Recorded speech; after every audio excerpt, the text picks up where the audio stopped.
नमस्कार। डॉक्टर उर्मन ध्रुव की lifestyle disease prevention YouTube channel पर आपका स्वागत है। नमस्कार। आज एक बार फिर से रैपिड फायर राउंड, क्योंकि बहुत बहुत बहुत सारी क्वेरीज आती रहती है, तो आज फिर से इसी फॉर्मेट में हम आपको कुछ और इन्फॉर्मेशन देना चाहते हैं। चलो शुरू करते हैं। जैसे हम कहते हैं, सबसे पहले सैनिटाइजेशन। ठीक है, तो क्वेरीज ये है कि सैनिटाइजेशन में हम अपना खुद का व्हीकल 4 व्हीलर अंदर से कैसे सैनिटाइज करें। This is the first question. जहाँ तक हो सके आपका व्हीकल इन दिनों में गर्मी में थोड़ी देर के लिए पार्क कर दीजिए। That's number 1। Number 2, steering wheel यानी कि जहाँ पर आप डेफिनेटली छूने वाले हैं उसे आपके रेगुलर सैनिटाइजर से वाइप कर दीजिए। आपकी कीज वाइप कर दीजिए। बाकी की हर जगह यानी कि जो क्लोथ वाले सीट कवर्स है या प्लास्टिक के सीट कवर है या फिर लेमिनेटेड सीट कवर है, उसे आप सिर्फ सोप वाटर से या फिर रूटीनली जिस तरह से साफ करते हैं उस तरह से साफ कर सकते हैं। उसके लिए कोई भी अलग प्रिकॉशंस की ज़रूरत नहीं है। सिर्फ जो करना है वो कार के हैंडल्स, स्टीयरिंग व्हील और आपकी कार की चाबी, इन 3 चीज़ों को, और हाँ, आप जो ग्लासेस लोअर डाउन करते हैं वो बटन्स, यानी कि जहाँ पर आप साधारणतः छूते हैं उन जगह को ही सैनिटाइजर से साफ करने की ज़रूरत है। बाकी और प्रिकॉशंस लेने की ज़रूरत नहीं है। Thank you sir. ये बात तो अच्छी है, हम अपने व्हीकल के लिए करते हैं, but what about public transport? हम बस में ट्रैवल करेंगे, ऑटो रिक्शा में करेंगे, कैब में करेंगे, तो वो अंदर से सैनिटाइज्ड होगा क्या? हम क्या करेंगे? सिंपल चीज़ है। कैब या ऑटो रिक्शा या बस, आप हैंडल पकड़ के अंदर दाखिल होते हैं। कैब में हैंडल पकड़ के दरवाज़ा खोलते हैं और फिर अंदर बैठ जाते हैं। जब तक आपका मुकाम नहीं आता है, don't touch anything, not even और mobile. Don't bring out mobile during public transport. बाहर मत निकालो। कोई भी फोन इतना इम्पोर्टेंट अर्जेंट नहीं है। You can wait till you get down, तो मोबाइल मत निकालो, कोई भी आपकी चीज मत निकालो, पर्ची निकाल के पढ़ने की कोशिश मत करो, क्योंकि अगर ऐसा कुछ निकाला और आपने सीट पे रखा, then you will require sanitisation. Otherwise आप जिस सीट पे बैठते हैं उसे या और किसी भी जगह को सैनिटाइज करने की ज़रूरत नहीं है।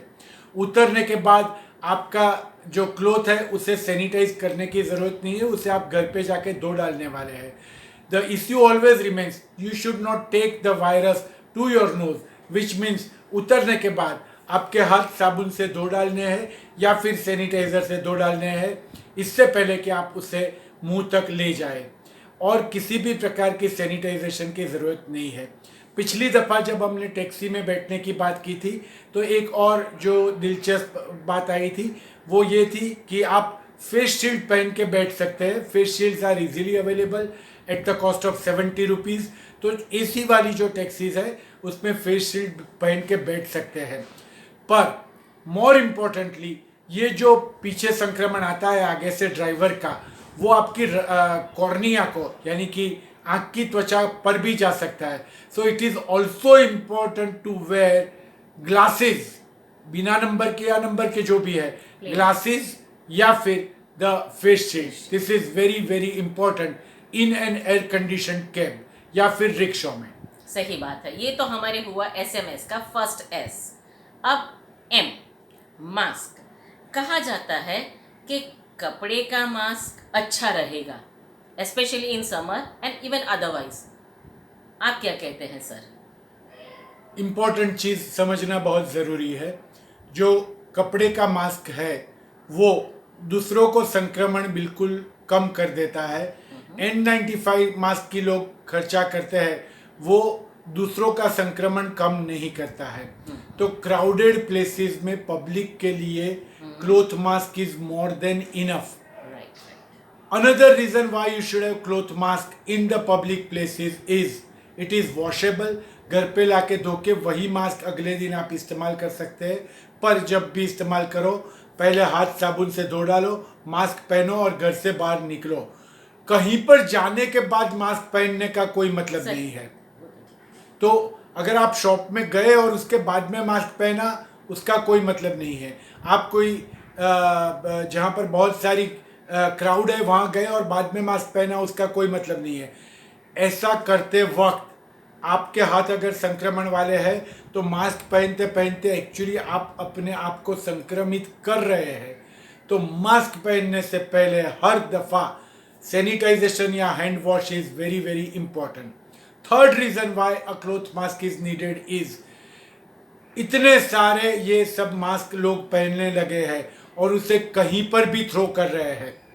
टू थिंग्स, कहीं पर भी थ्रो करने से ये इन्फेक्शन का पोटेंट सोर्स हो जाता है और अगले जब बारिश आएगी तब सब गटर जाम हो जाने वाली है, because these are non degradable things. तो ये सब गटर को चॉकअप करने वाले हैं। सो एक चीज़ को हम बचाते हैं तो कुदरत को दूसरी तरह से हम परेशान कर रहे हैं। So again cloth mask is more important. Thank you sir. अब जैसे मुस्लिम के सम पर्टिकुलर सेक्ट में वो लोग बुर्का पहनते हैं, तो क्या is it equivalent to mask? No, it is not equivalent to mask, especially when wind is blowing very powerfully. अगर धूप में दोपहर में आप निकले तो शायद चल सकता है, पर जब विंडी हो या रेनी सीजन हो तो मास्क पहनना जरूरी है, क्योंकि बुरखे के अंदर से भी जाली में से आराम से वायरस अवन जवन कर सकता है, खास तौर से when the wind is blowing. So inside बुरखा और ऐसी कोई भी जो कपड़ों की जो बैरियर है उसके अंदर भी आपको मास्क पहनना बहुत बहुत ज़रूरी है। और इसी अनुसंधान में हम देखते हैं कि टू व्हीलर पे यंग लेडीज जाती है और इवन आजकल तो जेंटलमैन भी वो कुछ दुपट्टा जैसा रैप कर लेते हैं। Is it equivalent to mask? Only on vehicles, yes it is equivalent to mask, only on vehicles. पर अगर व्हीकल पर से आप नीचे उतरे तो उसके बाद में मास्क पहनना जरूरी है, क्योंकि जो आपने ये पहना हुआ है वो आपको कभी न कभी कहीं ना कहीं दुविधा करेगा और निकालना पड़ेगा। Mask are more convenient. तो शॉप में जाके अगर आप वो निकाल देंगे तो then it serves no purpose and most of the ladies remove it, वो निकाल देते हैं। तो उसका कोई मतलब नहीं रहता है। इसलिए व्हीकल पर ये अलाउड है, it is fine, because vehicle पे वैसे भी आपको संक्रमण नहीं होने वाला है unless you are standing at a cross road, चार रास्ते पर खड़े और बाजू में बिल्कुल नज़दीक में कोई स्कूटर लेके आता है जिसने मास्क नहीं पहना है, then it could be a problem. So अगर आपने दुपट्टा पहना है तो आप चार रास्ते पर ख्याल रखिए कि किसी भी स्कूटर के पीछे रखिए, उसके नज़दीक मत ले जाइए। तो वो टू व्हीलर पे ये जो दुपट्टा वाला जो फैशन है वो अलाउड है, पर उससे उतरने के बाद मास्क मास्क एंड मास्क। हाँ, मतलब वो हमारे थर्ड एस वाली बात हो गई, सेफ डिस्टेंस की। जी जी, तो चलो अब आगे बढ़ते हैं। There are certain practical issues जिसको हमें एड्रेस करना है। सबसे पहला, क्या हम किसी गेस्ट को घर पे आमंत्रित कर सकते हैं? हाँ, बिल्कुल आमंत्रित कर सकते हैं, पर इन दिनों में हम जो एज कोरोना वॉरियर्स जो हम देख रहे हैं, कई बार ऐसा हो रहा है कि कोई बहुत नज़दीकी रिश्तेदार घर पे आया, बातें की। जब ऐसे रिश्तेदार घर पे आते हैं तो हम सेफ डिस्टेंस भी भूल जाते हैं, 3 फुट 2 फुट में आ जाते हैं और मास्क नहीं पहनते कि ये तो सामने वाले ही है, ये घर वाले ही है। तो then after 2 days that fellow turns out to be corona positive and then you are worried कि अब मैं क्या करूँ। ऐसी सिचुएशन ना आए इसलिए घर पे जो भी गेस्ट आते हैं आने दीजिए, पर 6 फुट का डिस्टेंस और मास्क इसको बिल्कुल ख्याल में रखिए।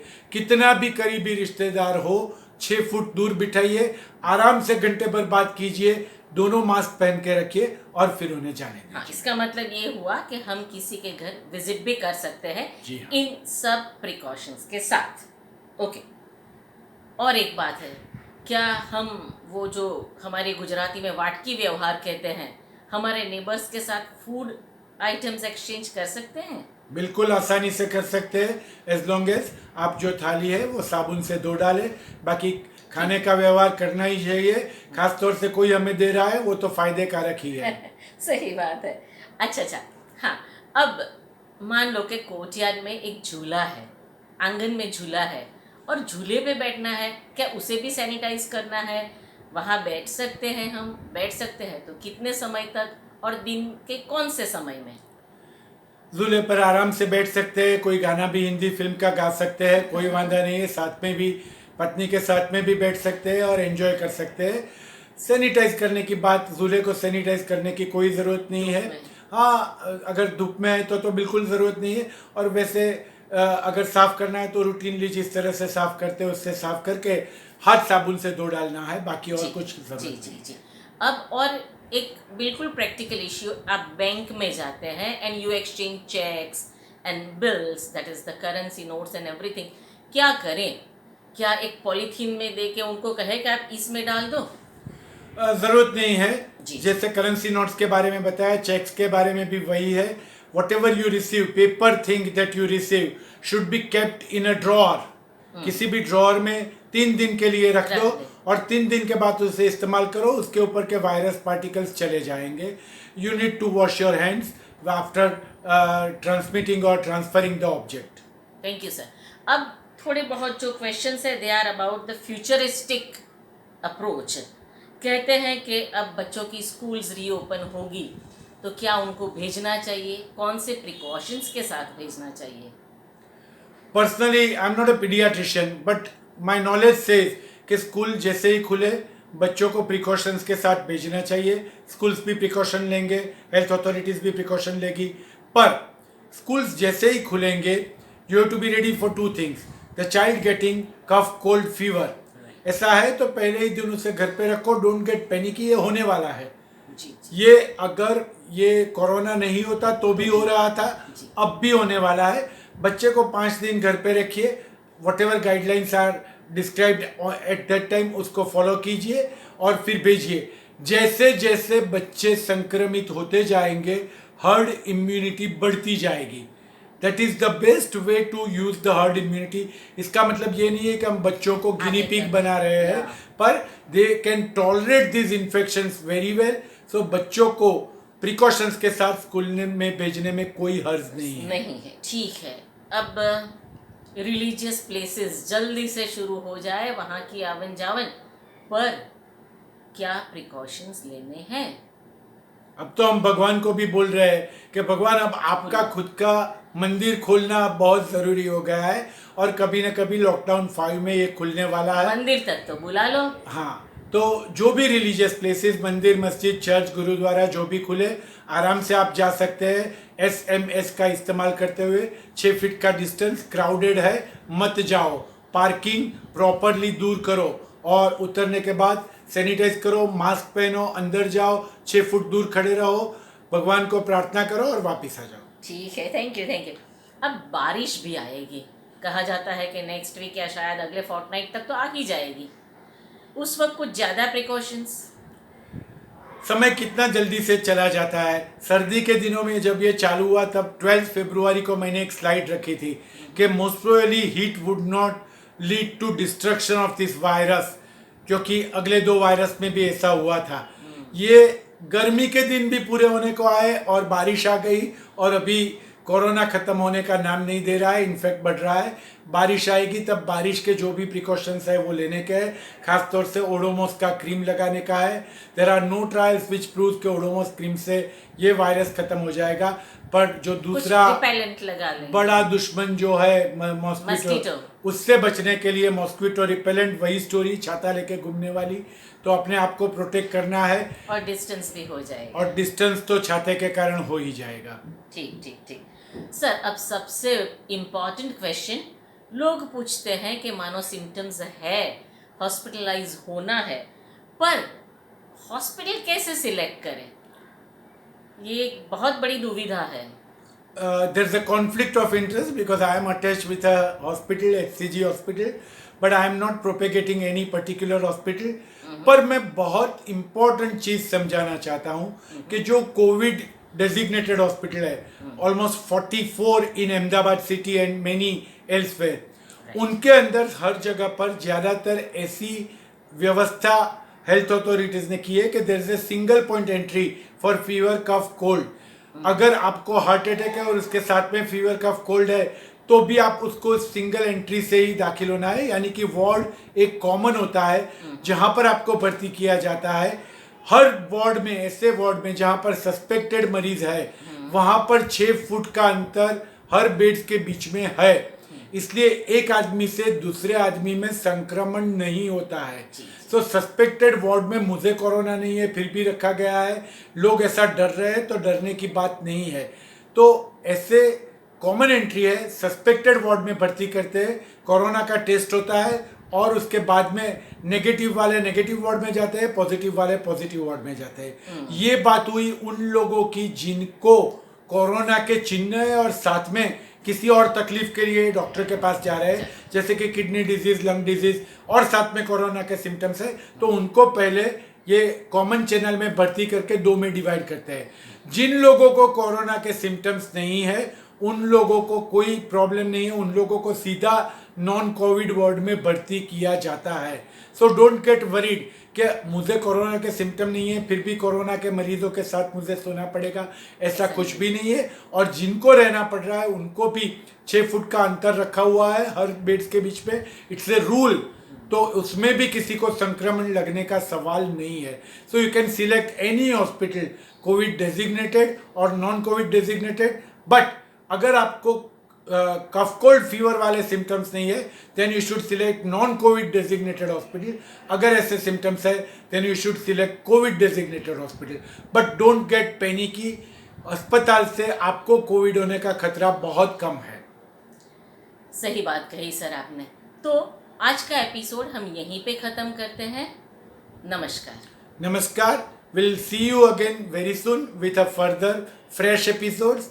Keep on pouring your questions, queries, suggestions, feedback.